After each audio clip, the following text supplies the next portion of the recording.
Hello and welcome to TC Sports episode 9. My name is Jacob Butzine alongside Aaron Klinker and Andrew Schultz. We are getting there through the NFL and college football season, and honestly, we have a lot to talk about. So much has happened, so much is coming up. We have just so much to talk about to break down teams, break down the college football playoff, break down NFL teams, hot takes, new segments. We're throwing a lot at you. Boys, how we doing? It's been a great week. Smoking that Bama pack. Oh, buddy. Roll Tide. Roll Tears roll, baby. Fuck Alabama. Woo! Oh, perfect. How about that? So New presentation style that we're testing out. So I hope you all like this. So we're gonna go ahead. You know what time it is? Hot takes. Alrighty, here we go. We got hot takes coming at you. First up on the hot takes, Aaron Klinker. Thank you, Jacob, for that incredible transition. So first hot take, and this, I don't know how scorching hot it is, but you know what? As I say every week, this is why we call it a hot take. Hot take for the NFL. This upcoming offseason. Yes, I'm already talking about the offseason. So what? The Broncos may try and move Russell Wilson if the season goes poorly. Interesting. Butson's going up into ESPN already. I don't know what happened. I think his hot take was just so out of there that it just something would happen. Yeah, Something the happened Celtics here. won. Couldn't do that against the Warriors. Butson's looking at tickets for Cincinnati SMU. No, I don't know what's happening. You have too many tabs open, my guy. Close out of them. Is that a Pornhub tab? Butson. We talked about this. Use the incognito tab. All right. So I would say they definitely would have tried to move them if they didn't give up what they did and sign them to $245 million deal. Otherwise, it would be much more realistic. But I don't think anybody, the way Russ is cooking right now, wants his food because it's looking like the mushy sink goo at the bottom of the sink, when you pour all the dishes in there. That's what Russ is cooking right now. I'd say he's cooking up that moldy Krabby Patty and SpongeBob.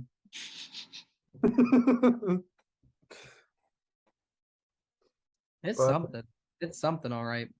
Because what Russ is cooking is like, when your dad would make grilled cheese and, he just puts the bread in the toaster and then slaps a Kraft singles cheese slice and throws it in the microwave for 30 seconds.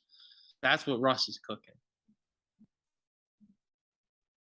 Sierra might. Otherwise, I could see it. I could see them moving him. I could also see them firing Hackett after 1 year.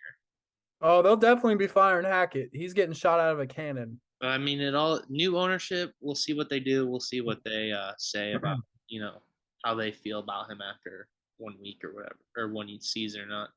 I would say, I mean, if things got to start improving. That offense is way too loaded to be wasting time. Fair. All right, Andrew Schultz, time for your hot take. All right. Michigan. This may sound a little bit biased. Oh no.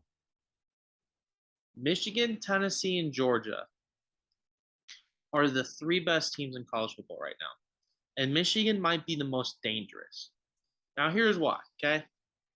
Michigan did to Penn State what Jerry Sandusky did to those little boys, okay?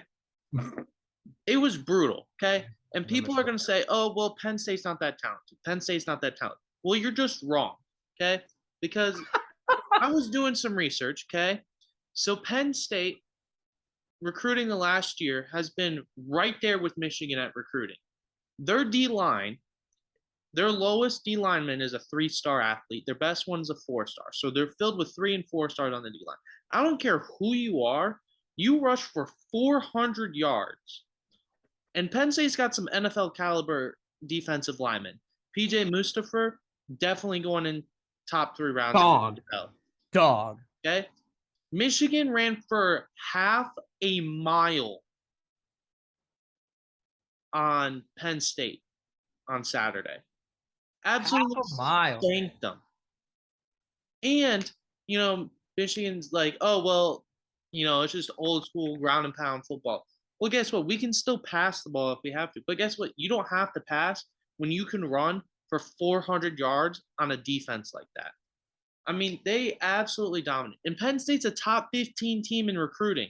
So it's not like Penn State's way down here. I mean, they're still below because I think Michigan's strength and conditioning coach is like the best in the country.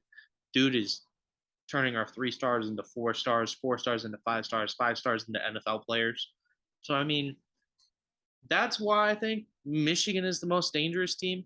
Tennessee, definitely up there because they did knock off Bama. Say what you want, Bama is still, cream of the crop. It's Bama. As long as Nick Saban's there, Bama's going to be rolling. But, I mean, Tennessee should have won that game by like 3 touchdowns. They dominated the first half, and they let Bama come back into that game. Georgia still got some things to figure out. You can't be having close games with teams like Missouri. But I think Georgia is still, they still got a defense. It's not as good as last year's. But Brock Bowers, absolute dog at the tight end position. He could be a top 10 NFL pick when he goes. And right now he's still only a sophomore. Here's the thing. This is trying to be as unbiased as I possibly can. But for people to undervalue what Michigan did in the Big House on Saturday, which, trust me, Andrew and I were there, it never felt like Penn State was in the game. And Michigan was only up 2 points at halftime. Every single point that Penn State scored in the first half, 7 of it was because of the pick six. Because anyone could have caught it. The guy tipped it, hit off someone's head. I mean, it should have been an incompletion, but the guy was at literally as simple. He was at the right time, right place at the right time. And people are saying, how good's Penn State? Well, they were in the top 10 team in the country. What they did to Auburn, I know Auburn's not that good, but people already said the SEC is better than the Big Ten, and the Big Ten team, the third best team in the Big Ten, they're still the third best team in the Big Ten, no matter what. Absolutely dominated an SEC team. Who kept pretty much in touch with Ole Miss yesterday for the most part. I mean, they lost by 2 touchdowns, but they at one point it's 28-24. I mean, they were still keeping close with Ole Miss at times. Right. It wasn't like Ole Miss steamrolled them and then they scored all their points in garbage time. Listen, Penn State was averaging 70 rush yards allowed per game before Michigan. Michigan has now bumped that stat up to 136 yards per game. Andrew, they had only given up before that game. Penn State had only given up 399 all year, and we doubled that. I mean, guys, what Michigan is doing is not modern day offense, and it's working. We can throw the ball. I should refrain from saying we, but as a fan, everyone's a fan of something. Michigan can do anything. We can pass it if we want to. JJ passed it enough times against Penn State, but if we don't have to pass it, then you don't have to pass it. If you run 418 yards on a defense, a number 5 defense in the country, and we ran it against the number 1 defense in the country when Michigan played Iowa, like, we don't have to pass. And people are still talking highly of JJ, and he's pretty much done nothing. It hasn't really looked that good. But when you have lightning in the backfield, I mean, I'm sorry, like, I'm not sitting here saying that Michigan's going to go into Columbus and beat Ohio State. Like, Ohio State is still explosive by the pass, and they punch you in the mouth right away. Ohio State's a very good football team. But also, I think it's past the point of saying that Michigan is also a good football team. And I think you could say that it's not just Ohio State in the Big Ten. There's more than that. And on even good years when Penn State recruits well and develops well and they have a good, competent quarterback, there's 3 great teams in the Big Ten. Aaron, do you have anything to add to that? It could be Michigan, Ohio State back-to-back weeks, pretty much. Yeah. I mean, you're not wrong. Michigan for as much as I might not like them. I will give them my respect. They can run the ball down your throat. With that lightning and lightning combination in that backfield, that's going to be deadly. That's obviously it's been a problem for teams all year, and it's going to continue to be a problem. Honestly, like if you shut down JJ McCarthy, that's fine. That's fine. But they're going to run the ball down your throats with Blake Corum and excuse me for forgetting the other guy's name, but they're obviously both Edwards. Edwards. But obviously they're lightning and lightning for a reason. And it's not just thunder and lightning. Like they're both good running backs. And like I said, I don't like Michigan, but they will get my respect when, they're doing great things. And right now they're balling. Okay. I think Donovan Edwards was averaging, I think it was 10 yards a carry against Penn State. Dear God. And it was like 8 yards before contact. Michigan's offensive line is dominant right now. They're just bullying everybody off the ball. I mean, it's just like, it's crazy. This just in, Michigan State will be a blue out, just so you all know. Pom-poms are back for that game too. I'm hyped. And it's a blue out that's lit. I got a blue Michigan sweatshirt. I'm hyped. That game's going to be so much fun. MSU is going to get it. Rich Eisen said it best. Like, it is like the Michigan OSU game is something different, but like having Michigan State right here in the middle of the season, like it is so much. I think this is for a Michigan fan, it's going to feel so good. And I am so ready for it. Like I'm ready for it. Aaron, listen to this. It's going to be a butt whooping every way a butt whooping can be. Aaron, listen to this. I just saw something. Michigan hasn't had Paul Bunyan, which is the trophy that Michigan State for 728 days, because Michigan State beat Michigan in 2020 when Michigan was absolutely just dog water, and we lost last year, because we blew a whatever point lead. 728 days. It's time for Paul to come home. It's time. He's ready for that Mason blue. All right, who's ready for my hot take? All right, I guess we're ready for you. Aaron, you better put a hat on because this fire's coming, okay? I already screwed it up. Georgia and Alabama will not be competing in the college football playoff this year. I hope so. So that would be a one-loss Georgia, right? Assuming they lose to Tennessee, because then they would miss out on the SEC championship game. Yep. And then it'd be a 2-loss Bama team minimum 2 losses. So I can see if Bama loses 2 games, they'll be out for sure. So who would be your 4 then? Tennessee? So Tennessee would be the clear number 1. I think that would be over. I mean, you beat a top 5 Bama. Bama, Georgia, and SEC West champion. Which could be Bama again, and they beat Kentucky. And and Kentucky was good at the time. I think they're still pretty solid. So Tennessee's the clear number 1.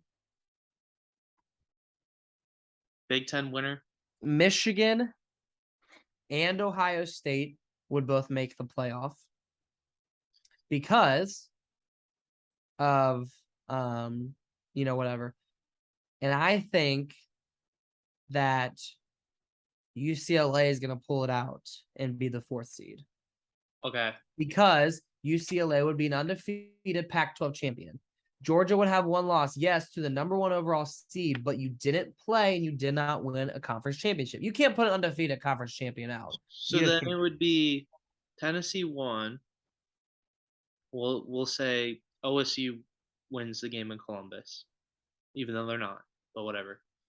We'll put OSU 2, UCLA at 3. So then 4, and you're going to put Michigan ahead of Georgia then for that 4th spot. What about TCU? Because they could be undefeated Big 12 champ. I don't think the Big 12. So unless you're thinking Texas walks out of the Big 12, which then you have a 2-loss Texas team, which also looked completely right- different with yours. So right now, my pick right at this moment, I think Texas is going to win. Is going to win the Big 12.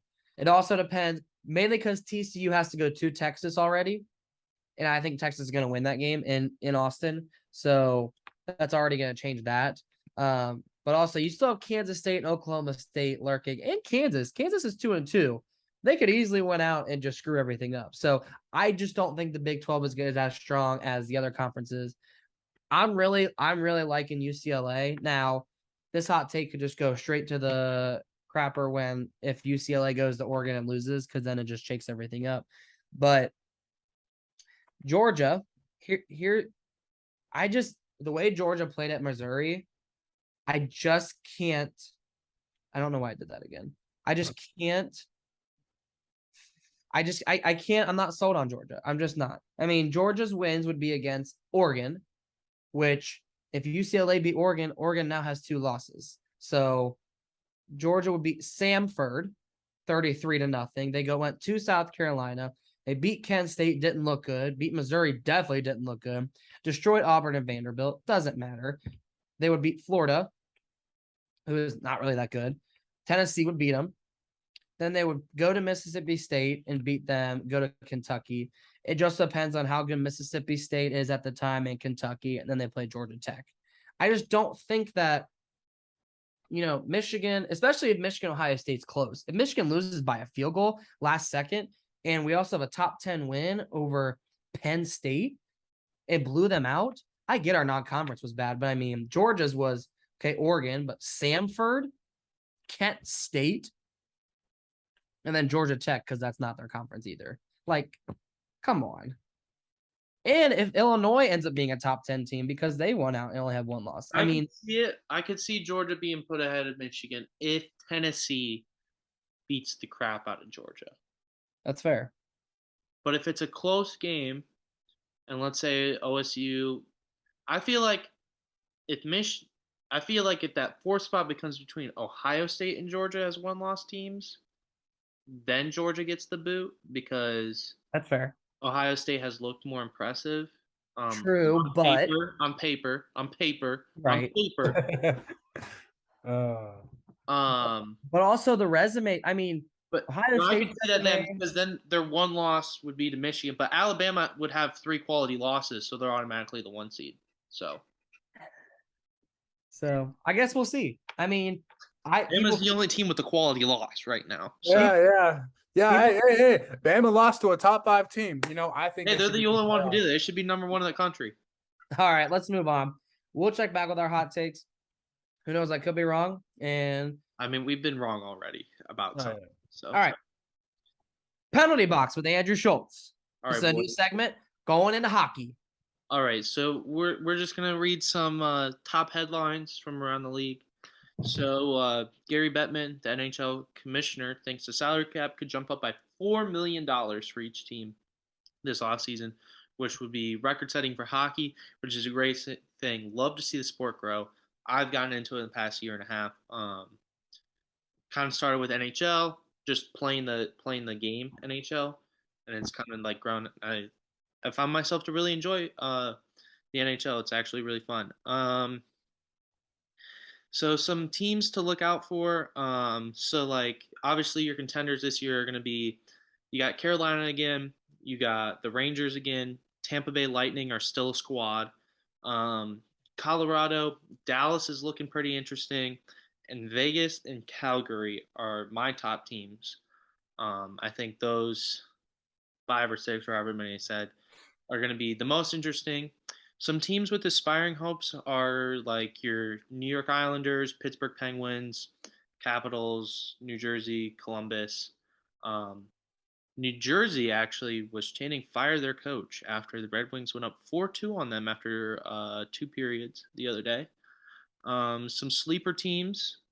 I forgot to mention Florida is also going to be a contender like they kind of were last year, but they still got to get through Tampa. Some sleeper teams, you got your Boston Bruins, and I think Detroit is actually a sleeper team. Detroit debuted the tallest lineup in NHL history with an average height of 6'6". is their line. I Wow. believe everyone's chanting it for it to be the Redwood lineup. Coming in with so our rookie Elder Soderblom, I think is how you pronounce it. He's a 6'8" rookie from Sweden. Scored his first goal in his rookie debut, so that's really exciting. Hasn't happened since like 1997, or at least for Detroit. Toronto is set again to have a disappointing season. Toronto is, how do I put this into NFL terms? They're kind of like the Green Bay Packers, right? They have these championship hopes, except they don't make it to the divisional round. Toronto hasn't won a playoff series since before the year 2000. So I haven't even been alive when Toronto's won a playoff series.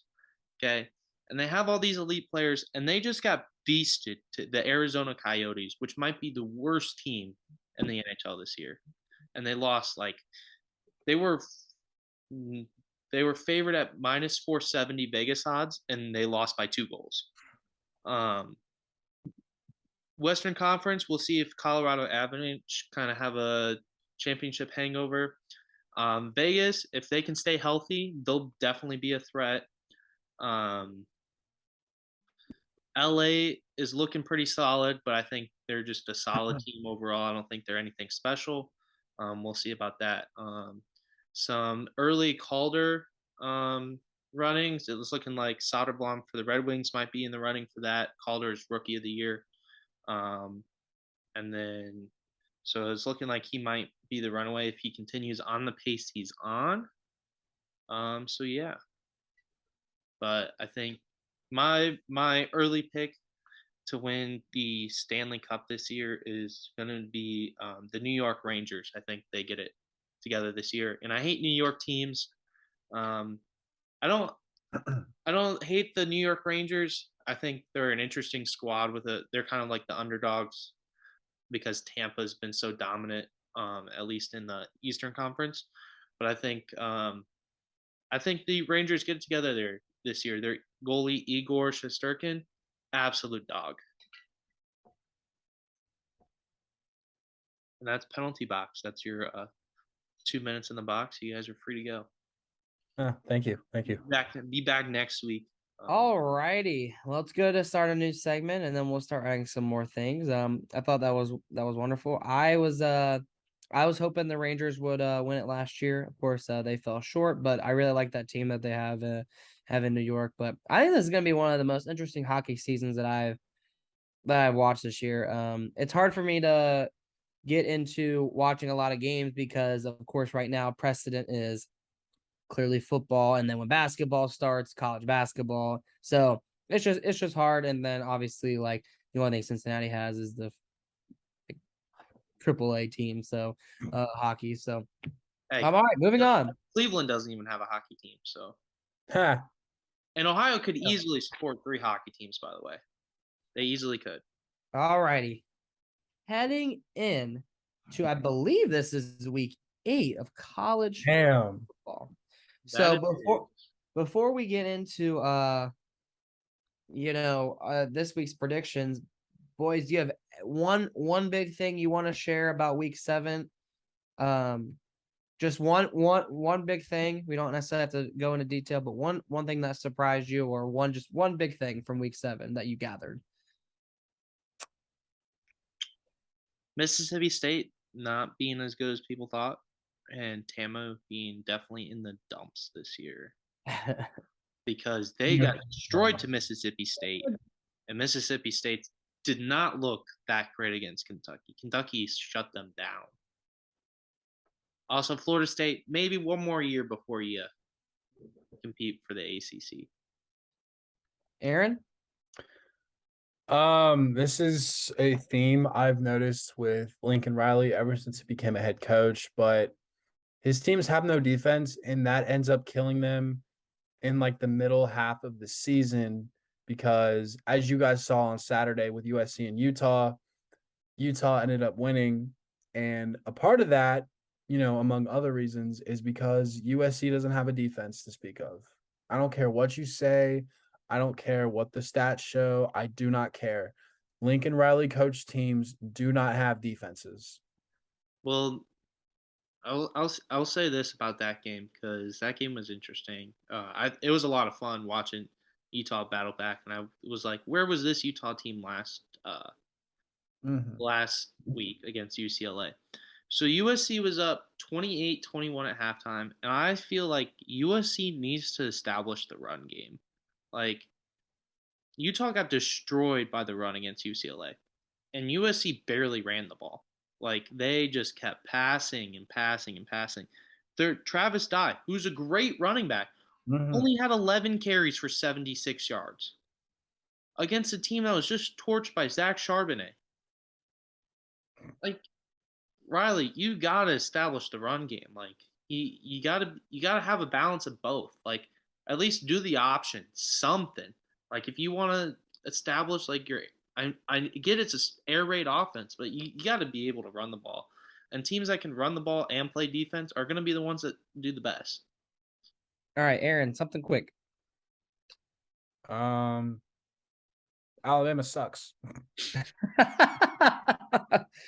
I would say the one thing that surprised me, which obviously we knew was going to happen, is the teams that like Syracuse is an example, but like even Michigan and even like Tennessee, the separation that's happening, and also how we're kind of defining a little bit our college football season The at this contenders moment. versus the pretenders.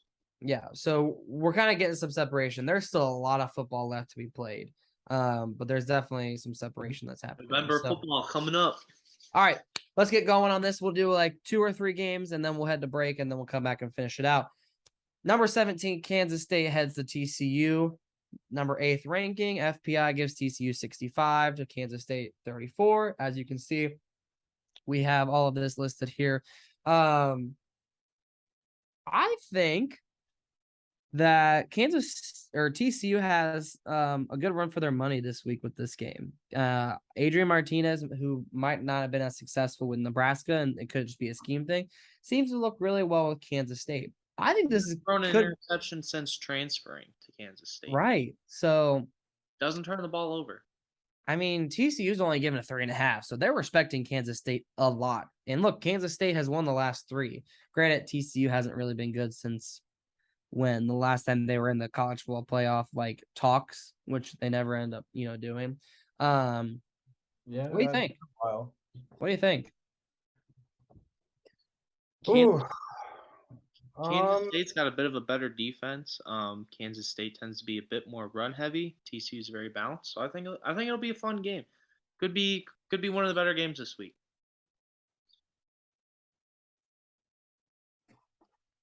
Well, me personally, I'm not a K-State fan. Rock chalk. I wonder why. Yeah. I Rock. can't seem to put my finger on that one, Clink. Really, really. Ow, pop my shoulder. Really, really. Anyways, this is gonna be a really fun game. Like Andrew already hit it on the head that this is gonna be probably one of the better games of this week. Big 12 football is nothing but entertaining. They may not play defense, except for the 2 schools that do, which is Oklahoma State and Baylor. But it's entertaining. Sure. Aaron, give us your prediction. Give me TCU 35, Kansas State 32. Kansas State misses a field goal to force overtime. Andrew? I'm going to go with TCU as well. I stuck with them last week. They beat the top defense in the Big 12 in OK State, and K State's got a good defense as well, but I think TCU is a little bit better, and Dugan's gonna do what he does. I think Adrian Martinez throws his first interception of the season against TCU, and that is going to be the reason TCU wins 39-33. Well, I'm gonna go K-State on this one. 3 point. And here's why.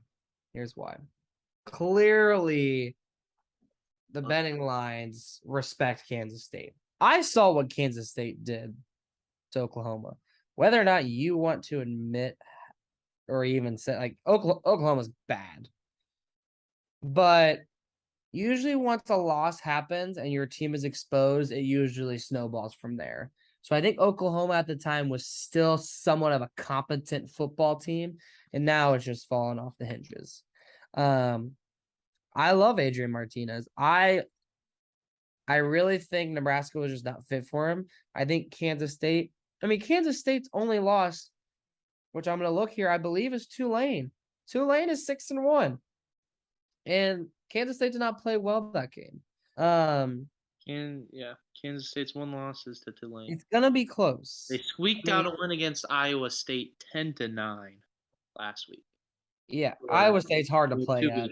Iowa State is very hard to play at. Kansas State's coming off a bye too, by the way. Kansas State's coming off a bye. Yeah. So a lot of time to heal up and prepare. So I want to get Kansas State in a close one here.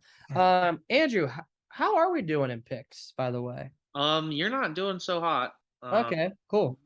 You started 4-0 yesterday in the afternoon games, and it all came crashing down.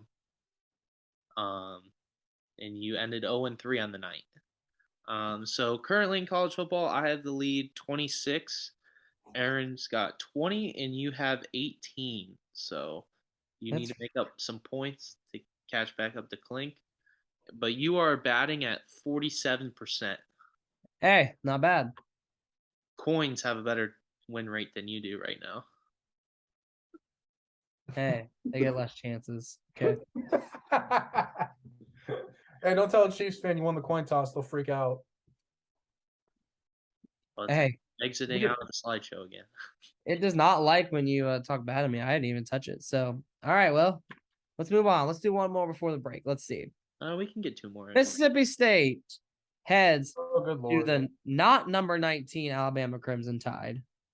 Oh, I must have read that wrong. They're the number 6 team. See, on my ESPN, there's the number 19 is like right by it. So, that's my bad.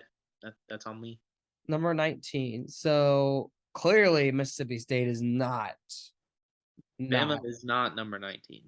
Bama is definitely not number 19. They are number 6. I don't know why that happened. I'm gonna have to fire my editor. Yeah, I'm gonna have to fire him too. He kind of sucks, low key. He has no idea what he's doing. If you exit out of the slideshow and go back in, it is fixed. Look at that. See, look at that. See, power of editing. Boom. There we go. Number 19, who is that guy? Yes, we fired him, hired the new guy.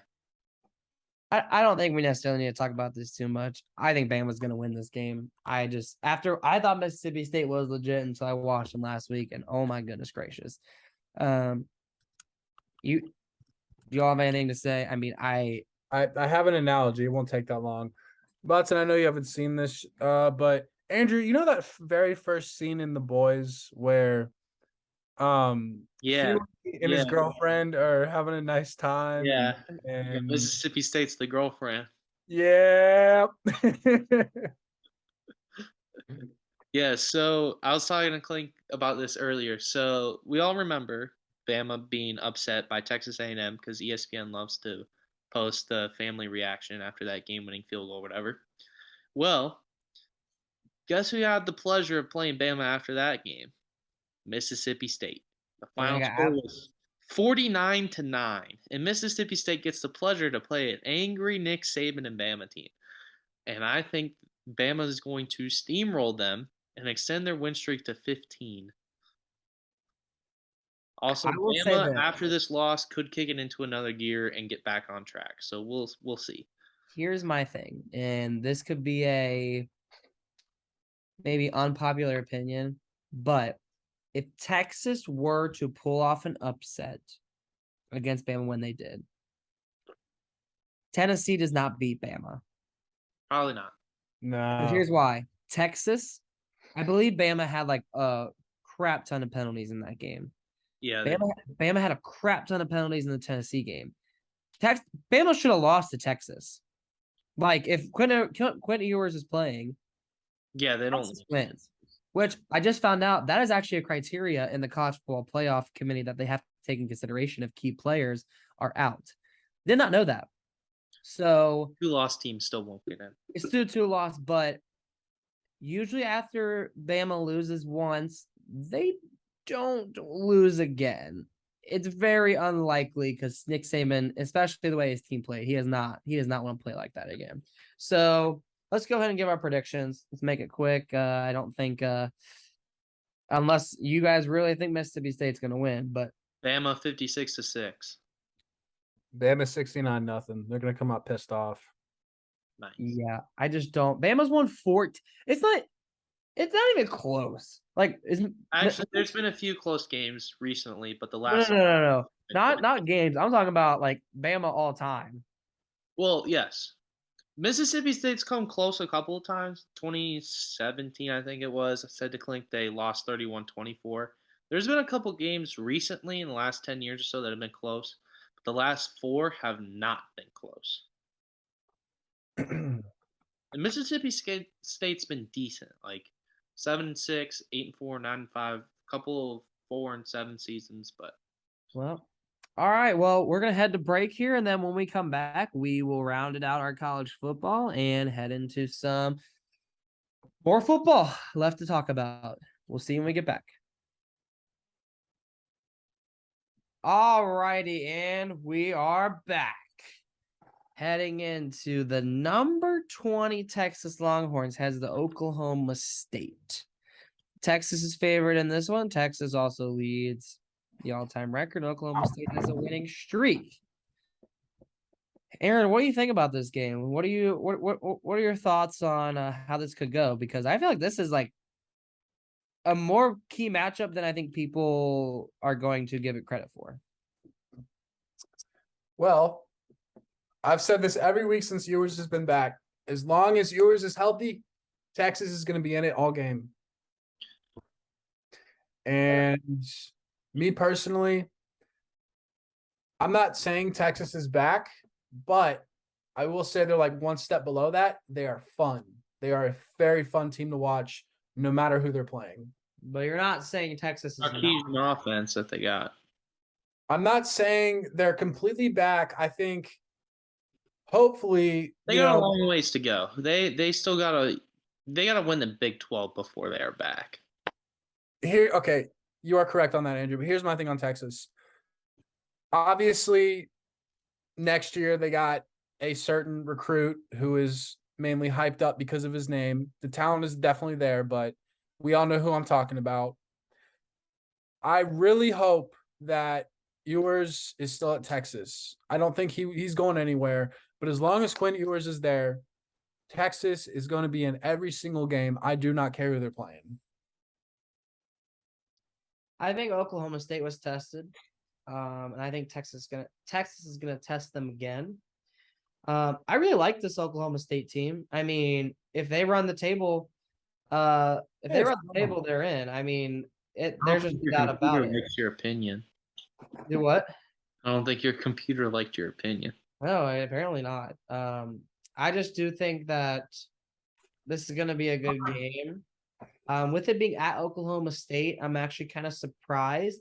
The spread, I could see whatever, but the FPI, I don't know how I feel about that. They really like Texas only because they, almost didn't really, the FPI is like really high on Texas, and I don't understand how with 2 losses. Like, I mean, I know your losses are, by 4 points, but you still lost to Texas Tech, which is like not really a good Texas Tech team. So, Andrew, what's your score prediction for this game? I love my defenses. Although Oklahoma State's defense is actually worse than Texas's this year. Texas's defense has definitely improved.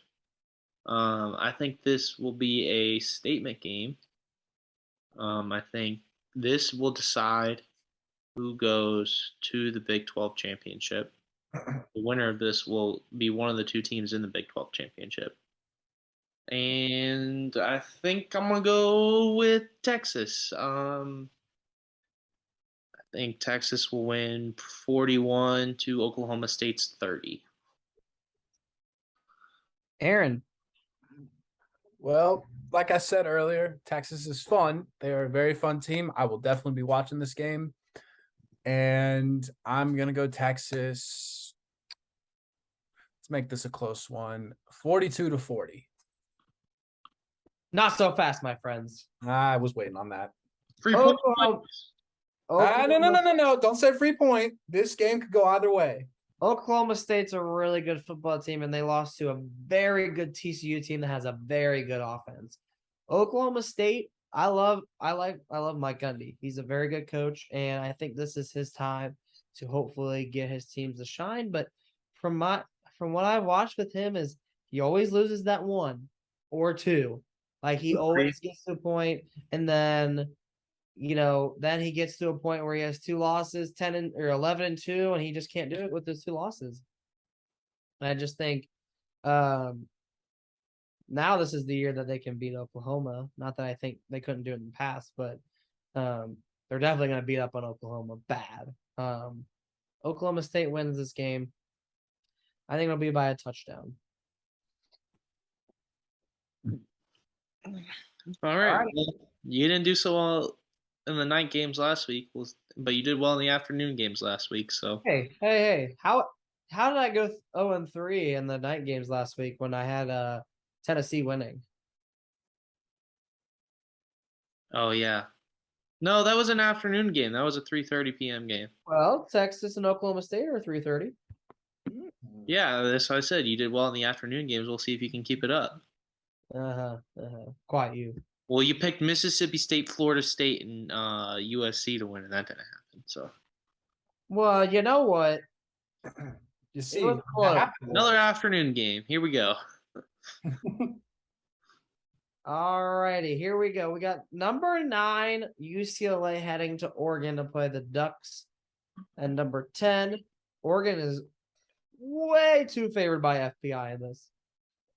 I mean, just ridiculous. UCLA winning the all-time record doesn't surprise me. UCLA, I would you consider them a powerhouse of all time? They were back in the day. It used to be Michigan and UCLA always meeting in the Rose Bowl. So UCLA is a good college. I mean, they're usually good in everything, just like Oregon, USC. I mean, it's all there. Andrew, what do you think about this game? This is where game day's heading. along with got a lot of good 3:30 p.m. games this week. I agree. Mm-hmm. LSU, crazy. This one is another 3:30 p.m. game. So you got the Texas one and this one at 3:30 p.m. This is a battle of high-powered offenses and not the best defenses. So just read off a couple stats. Oregon's averaging 512 total yards per game.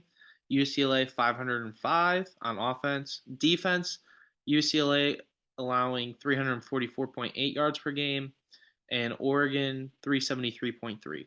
They're all very similar. They are both a little bit more pass heavy. Oregon runs the ball a little bit better. They're both scoring about the same amount per game. Oregon's given up a little bit more points per game, but I think that's kind of boosted by the Georgia game because, I mean, Georgia and then West Washington State were the 2 ones that scored a lot of points on them. UCLA, I can't get a read on because I think it might be Utah. Utah is like here one week and then they're up on the next. So I don't know what Utah is. UCLA, they got a very talented offense. They can run the ball if they want to. They can also pass the ball if they want to. But their defense, we'll see what their defense is. I like Oregon's defense a bit more. Noah Sewell, their middle linebacker, he's kind of like a stud. He's a dog. Dog. Oof. Nate Sewell's younger brother. Yeah. We'll see. I think Oregon has really turned it around since their slacking week 1. So I think it'll be fun. High-powered offenses. I seriously, I mean, I know we're just talking nickel and dime here, but I really think it should be like only like 60-40 Oregon. I mean, I know it's at Oregon, but like UCLA is a good team. I really love what they're doing there. And, coming off a bye week, maybe their momentum has stopped and maybe Oregon just absolutely destroys them. And I'm wrong about them, but I think UCLA is a very good football team because it always comes back to this. They can run the ball. I'm sorry, but you cannot win championship game.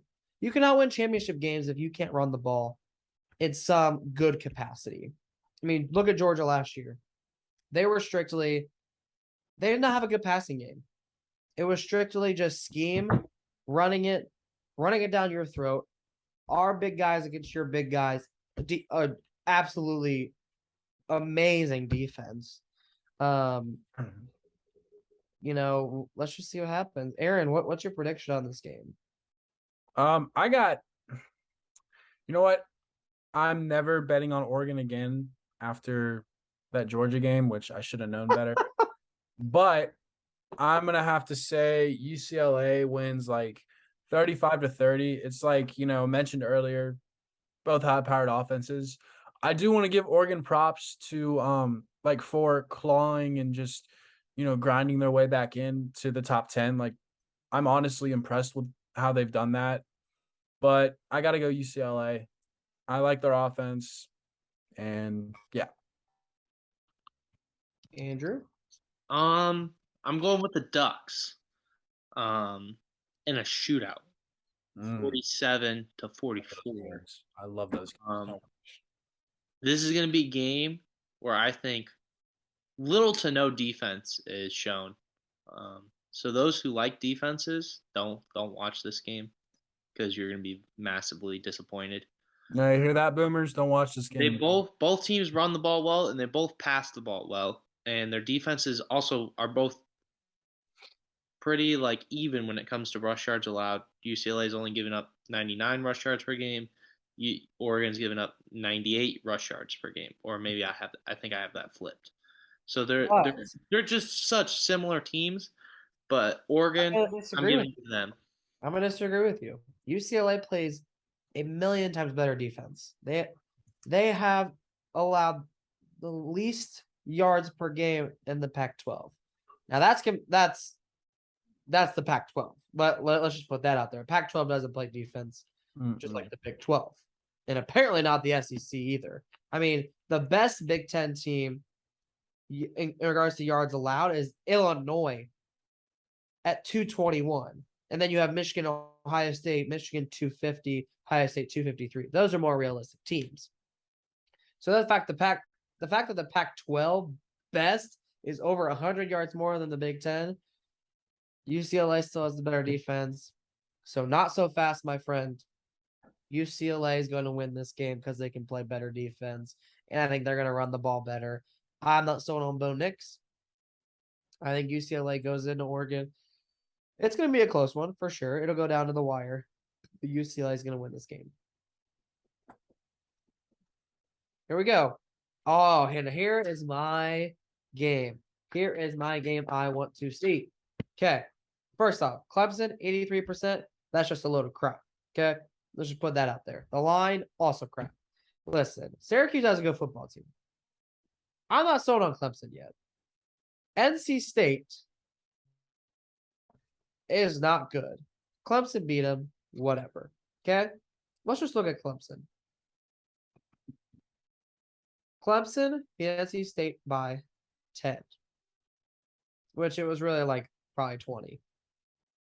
Florida State came back on them, which I like Florida State. I agree with what Andrew said, is Florida State is, I think, 1 year away from going. I think they like their coach there. Clemson struggled with Georgia Tech early this season. And Wake Forest should have won that game. Andrew's sleeping because he doesn't agree with me and he thinks that I'm dumb that saying that this game is way favored in Clemson's favor. But Andrew, you cannot tell me that this is not going to be a close game. I mean, come on. Yeah, you're right. It's not going to be a close game. I mean, 13.5. 13? I mean, granted, it's in Clemson. Okay. I'll give him that. But let's just look at the let's just look at the ACC for now. So we can just This is a compare new game. It's a new offenses. game. Well, I was gonna say earlier, all the good games are after like 3:30 and later. So if you need to take a nap, you could probably take it at noon because this is the only game going on. Unless you really want to watch Hey, UT Martin at Tennessee, no goalposts. We'll see how that game turns out. I mean, unless you How are really they want gonna to kick extra see points or field goals? unless There's you no really want to see Iowa get absolutely demolished by Ohio State, then go right ahead. But Hey, you got UC and SMU at noon too, but that's listen to this. Syracuse yards allowed 268.8 yards per game. Clemson is at 338. Okay. Syracuse only gives 13.2 points per game. Clemson 19. Rushing yards, and this is offensively. Syracuse has the fifth best rushing defense or offense. Clemson has the fifth best passing. Clemson is not in the top 5 in rushing. Now back to defensively, Syracuse has 17 sacks, so they get pressure on the ball. They get pressure on the quarterback. This is gonna be a tough one for Dabo. I mean, agree or disagree? not so fast, my friend. I didn't pick a team yet. I'm just Alright. saying I really love Syracuse. All right, but here's my disagreement about Syracuse, okay? You're talking about their defense or whatnot. Here's their schedule, okay? This is who they've played. Louisville, UConn, Purdue, Virginia, Wagner, and NC State. Not the greatest schedule. Clemson played NC State. Clemson, I never said NC State was a bad schedule, but Wagner, UConn, Louisville. Absolutely. They shut out Wagner. Wagner. Michigan played UConn. It's Wagner. And Louisville's still a Power 5 team. They are. I think they're boosted by their poor schedule. But that's just me. I mean, you could say the same for Michigan then. I can, but Syracuse doesn't have a 41-17 shellacking over a top 10 team. You're right. They have a 24 to They did beat NC State 24-9. However, O'Leary did go out with an injury, and that NC State team is not the same without him. So next man up. Yes, I know. I say it all the time. Next man up. I get that, but again, NC State is not the same without Devin O'Leary. Some guys boost their team beyond what they are capable of, and Devin O'Leary definitely did that for NC State. I'm just saying I love a good defense. Good defense. Average defense against bad teams looks good. But I mean, let's just look at Clemson, Georgia Tech, Furman, Louisiana Tech, Boston College, Florida State. I like Florida State. Boston College is not good. I agree with you, but those are all teams with good offenses too. So Furman, not Furman. I'm talking Florida State, NC State, and Wake. Yeah, and that's where they've given up the most points. For sure, Syracuse still has to play Wake, I believe. Let's check. Yeah, still gotta play Wake. They got a tough schedule. We'll see. Kind of predict. I mean, if Syracuse loses to Clemson, but they beat Notre Dame, I mean, I'll be happy either way. So, all right, Aaron, what's your prediction? Clemson blows Syracuse out of the water. I'm sitting over here defending Syracuse to the T. Aaron, Clemson blows them out. Andrew? I'm with Clink. This game's not even going to be close. Not so fast, my friend. Syracuse 13. Not so fast, my friends. Syracuse is going to play their best defense of the year. Syracuse wins this. 3 points? Clemson misses an extra point. Yeah, they're going to do it. Other than the Bama game, I picked differently than you in every game, Jacob. So I got to catch up somehow. or fall further behind. Here we go. Ole Miss heads to Death Valley to face the unranked LSU Tigers. Aaron, give us the in-depth of this game. Well, I've actually been very interested in this Ole Miss team the last couple weeks. They have played some really good football. I like Jackson Dart. He is young. He's still got some room to grow. But I also like their running backs. I don't remember the dude's first name, but his last name is Evans. Holy smokes. That dude is insanely good. Ole Miss, their high-powered offense comes from their run game. Last week against, I don't remember who they were playing, but they had three players up against Auburn, which, listen, Auburn is not that good. We are fully aware of this. But how often do you see a team have three players rush for 100-plus yards in one game? Come on. So Ole Miss is going to run the ball a lot against LSU. Ole Miss is averaging 271 rushing yards per game. And LSU's rushing defense is not that great. Is anyone else gonna LSU's favored over a top 7 team? It's because LSU's at home, I think. But Yeah. again, it's 3:30 p.m. Death Valley, which we saw what Tennessee did to that. Yeah, Tennessee and Ole Miss are vastly different as of right now. This could change. Correct. Agreed.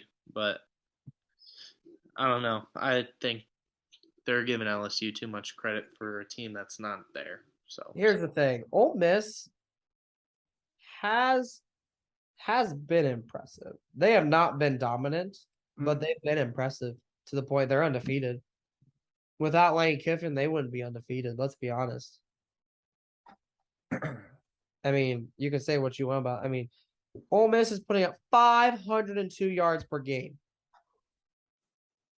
That's fourth to the big dogs of the SEC: Tennessee, Georgia, Bama. Ole Miss has the best rushing, as I think we've already noted, and they play better defense. It always comes down to who plays the best defense. Okay. However, which LSU yard wise gives up less than Ole Miss. only by 8 yards. Right. That's so take that as you will. That's like one long punt versus one short punt. Ole Miss gets pressure on the ball or on the quarterback. 19 sacks. Granted, you could say who has Ole Miss played. Doesn't matter. LSU has 2 losses. LSU has lost. Kentucky.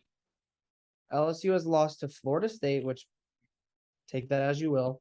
And Tennessee got absolutely blown out of the water. Ole Miss has beat Auburn, Vandy, Kentucky, which Kentucky is still honestly, I think, a good team. They're better than LSU. And they've blown out their out of conference. So Ole Miss, we'll see. There you go, Jacob. We will see. I think Ole Miss wins this game. They're going to cover, which it's only a 1.5, so they're going to win outright, in my opinion. Now watch, Ole Miss will freaking win by a point, and then I'll be screwed out of money. So, I think Ole Miss wins. Gamble, kids, especially not listening to Budson. Hey, it's not legal in Ohio yet, so I can't do it. But kids, gamble responsibly if you're in the state that it's legal. Never bet money that you don't have. Always bet your parents' money. Use your mom's credit card to buy V-Bucks. And then use Mike's credit card. Aaron, who you got? Look, LSU was not as bad as I thought they'd be, but they ain't world beaters. Let's be real. If LSU doesn't have Brian Kelly as their coach, I feel like they're a one-loss team. With that being said, we ain't playing pretending out here. We're predicting. So I got Ole Miss winning like 30 to, let's say, 15. I'll be nice. Andrew? Not so fast. Oh, da da da. 3-point. I'm kidding. Ole Miss wins by more than that, Clink. They win 42-10. I did in the first half, didn't I? Andrew, we have the same pick. Yeah, for only 2 games. Ooh. Can't wait to be down like over 10 now. Oh, shiver. Oh, shiver me timbers. You're already down 8, so actually you're down. Yeah, you're down 8. Mm-hmm. Alrighty, let's move on. Me and Clink picked a lot of the same. Actually, Here we go. We're done with college football for the week. Check back next week. It is time for the NFL's best with Aaron Klinker. Aaron Klinker is going to wrap up the previous week of the NFL, and then he's going to talk about the moving forward of this week in the NFL. And then we're going to pick some games. Here you go. Aaron Klinker, take it away. Well, last Thursday on the greatest streaming service in the world, Amazon Prime. I'm saying that so Jeff Bezos won't kill me. We had the juggernaut matchup of the Washington Commanders, I hate that name, and the Chicago Bears. The Commanders ended up pulling it out 12-7 with Brian Robinson coming back 6 weeks after getting shot in the leg and scoring his first touchdown. That is unbelievable. I hope he has a great career. And then Sunday, we had some slightly better games. Starting off in the 1:00 slate, we had the Vikings and Dolphins. Obviously, Teddy B was playing in his revenge game. Psych! The Vikings ended up sacking him 6 times, and the Dolphins still scored a garbage time touchdown. So if you had Teddy Bridgewater in your fantasy lineup, you got some garbage time points. Then we go down to New Orleans, Louisiana, where Joe Shiesty and Jamar Chase take on the New Orleans Saints, because that is the only offense that came out of the Bengals this week was from Joe Burrow and Jamar Chase. And stop me if you heard this before. Joe Burrow to Jamar Chase for a game-winning touchdown in Louisiana. That sound familiar? It should, because they played in college out there, and the announcers don't shut up about it. And then the 49ers and Falcons. The Falcons blew out the 49ers by a score of 28-14. Kyle Shanahan should be on the hot seat. I don't know why no one's talking about that. And then the Browns and Patriots. Patriots destroyed the Browns 38-15. Bailey Zappi's looking like the next, I don't want to say Tom Brady, but let's just say Mac Jones is like the Drew Bledsoe. And then in the greatest game I have ever seen, the Jets beat the Packers 27-10. And Sauce Gardner, after the game, was walking around Lambeau with a cheese head on while he was wearing a cheese head. I'm buying that man's jersey. And then we have the Jaguars and Colts, and the Colts actually beat Jacksonville this year. The Jags still have a long way to go, but I don't think the Colts are going anywhere either. So, and then in probably the best game of the week, we had the Ravens and Giants. The Giants upset the Ravens 24-20. My goodness. The Ravens blew another lead. They might want to change their name to the Baltimore Falcons, because they're looking like the Atlanta Falcons out here. And then we have the Tampa Bay Buccaneers against the Pittsburgh Steelers. Safe to say this is a pretty boring game. Kenny Pickett got knocked out with a concussion, so Mitch MVP Trubisky came in and did his thing, did enough to win the game. And then Panthers-Rams, pretty boring. Robbie Anderson basically quit on the Panthers, which I don't blame him. I would too. And then we had the Cardinals and Seahawks. Geno is still him. And then we had the Bills-Chiefs, second best game of the day. Josh Allen finally got his revenge on Patrick Mahomes. What else can I say? And then on Sunday night, we had the Eagles and Cowboys. Cooper Rush showed why he's a backup quarterback. The Eagles looked very beatable, though, so be on the lookout for them to get their first loss of the year. And then Monday night, we had Broncos country riding off a cliff. I don't know what y'all expected to happen in this one. The Broncos are not a good team. I think it could be coaching. It could be Russell Wilson. We don't know. The Chargers, they don't get no slack. They didn't play very well either. I know they're a little banged up, but honestly, this was a game of which head coach is going to get fired by the end of the year, and I think Nathaniel Hackett has a lead so far. So, yeah, that was the NFL's best. Jacob, take it away. Yes, sir. So, the NFL, let's just be honest here. The NFL's been very lackluster, very just blah right now. I mean, it could also be that my fantasy team sucks. but that's beside the point. I just think the NFL just hasn't been, especially that. I mean, both New York teams are like good? Question mark. I mean, I guess we'll find out, won't we? As Hold we on. get down to it, I'm what's that? gonna interject something real quick. No. So I was watching the Pat McAfee show today. Shout out Pat McAfee show. Favorite show. Mhm. Next to this one. Tone Diggs was reading some stats off, and the NFL through the first what are we on, week 7? So 6 games. There has been 100 less touchdowns this year across the entire league in the first 6 games than there has been in the previous 2 seasons. Now, this is probably attributed to defenses getting better. They're playing a lot of bend, don't break, Jacob's favorite defense. Yes, sir. So his breaks to Indiana in overtime when he's Utah at home, Quiet you. and he throws a controller and then storms out and hears "Doll up with Daisy." I just wanted to be mad, and then all I hear in the background is "Do the dollar for Daisy." And I'm just like, Basically, I own Jacob in College Football Revamped. Anyways, so yeah, I think defenses are getting better, but there's also really sloppy football on offense. And then this may be a hot take, but Tom Brady should have stayed retired. you be quiet. He is not looking good. He's You 46. can't skip practice on a Saturday, the walkthrough, and then yell at your offensive lineman like that. If I was an offensive lineman, I'd be like, who is this guy who skipped Friday and He's Saturday? won 7 rings. He can do whatever he 4 of them wants. were fake. You And just the be other quiet. 3, he was carried by his team. You're done. You're done. Your opinion doesn't matter. Aaron Rodgers does it all the time. Aaron Rodgers doesn't skip practice. Okay. Skips out. Okay. He doesn't skip Saturday walkthroughs. He's old. Well, it doesn't matter because the Packers suck now. So Yeah, Exactly. so do the Buccaneers. It's over. His time is over. You just Go back to the retirement home. hate winners. Kids. You just hate Call it winners. a night. You just hate winners. I get it. make sure you put an asterisk Yeah, next I to hate Okay, winners. It's okay, Grandpa. Back to the I home. hate winners. Yep.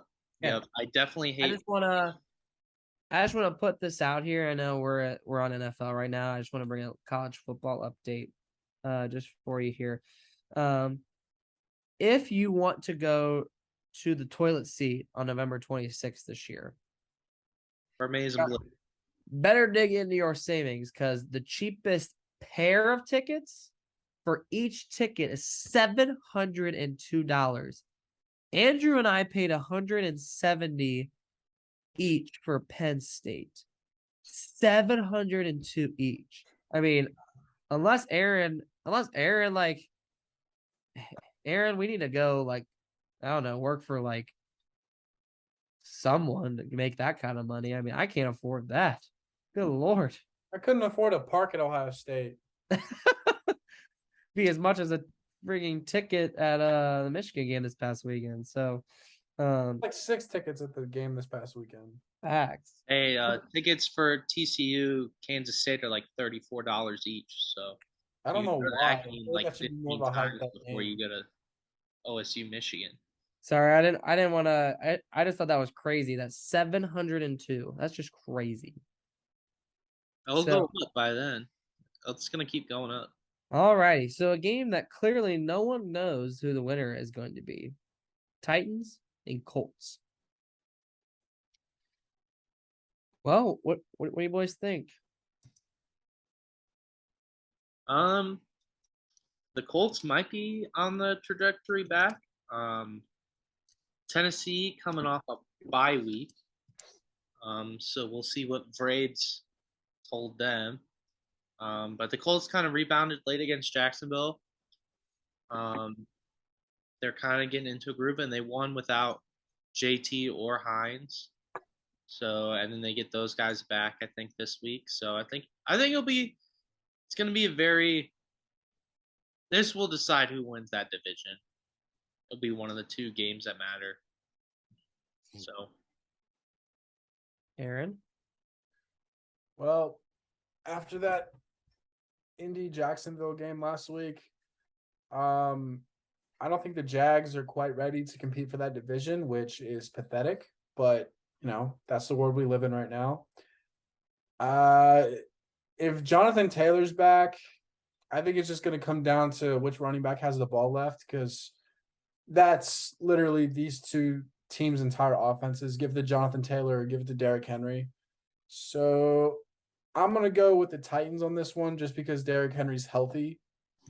Well, more healthy than Jonathan Taylor at the moment. So yeah, give me the Titans like 20-23 or 23-20. How are our picks doing in this, by the way? Klink has a lead at 18. I have Dessert. 17, and Jacob, you were at 16. So we're all pretty close in the NFL.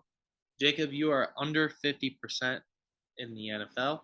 I am right at 50%, and Jacob, Klink, you're at 52%. Nice. So we're all just flipping coins out here. Oh, wow. Jacob just does it one less worse than. Well, here's my thing. Is Jonathan Taylor playing, I think, will be the determining factor. What is this, week 7 now? I mean, that's just no, this is week 6, right? No, it's week 7. Okay, I thought so. You're almost halfway through the NFL season, which is just absolutely crazy. and the Lions still only have 1 win. That sucks. I'm gonna go with Tennessee on this. Matt Ryan just that offense is just awful. It really hurts me to watch it. It's just bad. Matt Ryan was not a good pick for them. I mean, I'm sorry. Give me Indianapolis. Tennessee won in their place. Indy's gonna win in theirs. We'll see. All right. We got time to run through these next. Moving on. Kansas City has the San Francisco. Well, I don't care, computer. We're gonna look at it. Even the computer doesn't want to think about this matchup because it's gonna get ugly. It's gonna be real ugly. Andrew, what do we think? Kansas City by 20. San Francisco's not good. They've played enough to where they're in games. We all know how this matchup turned out the last time they played. I think Kansas City wins by 3, really. I don't think I've ever seen a NFL game, which, I mean, it could have happened already this year. I've never seen a football game that's been over 10 favorite. Buffalo was favored by 14 against Pittsburgh. And they were by 30. Well, that's Pittsburgh. I mean, these teams Pittsburgh beat the GOAT. Well, I'm ready to go. He lost to Kenny Pickett, though. And Mitchell Trubisky. He can't help his offensive line. Against second-string corners. He can't help that his offensive line sucks. All right. He can help showing up to practice, though. Wasn't his fault. He didn't play bad. It's his fault he went to Kraft's wedding. Wait, Kraft got married? What? Yeah, and he scheduled it during football season of all times. All right, Jacob, what's your pick? I already said Kansas City covers. I wasn't paying attention. All right, final game. Aaron, did you say Kansas City? Yeah, just give me Kansas City. We all know how that's going to turn out. San Fran's not good. Cleveland heads to Baltimore. Aaron, what do we think? Baltimore's going to somehow choke a lead. Jacoby Brissett's going to look like a right-handed Michael Vick. And right-handed Michael. Yeah, give me the Browns. Going with the Browns. All right. Andrew? Baltimore's at home, which means they're not going to blow a lead. Give me Baltimore by 10. You see, I don't know how Baltimore is favored by 3.5, but Cleveland's at 6. I meant to Plays 6.5.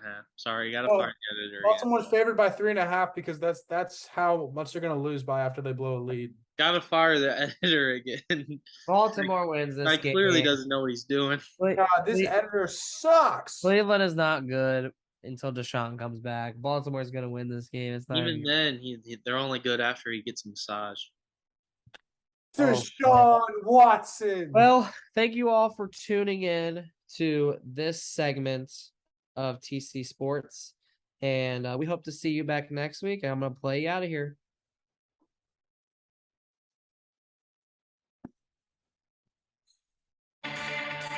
Tom Brady is a superstar. Quarterback. Aaron Rodgers is the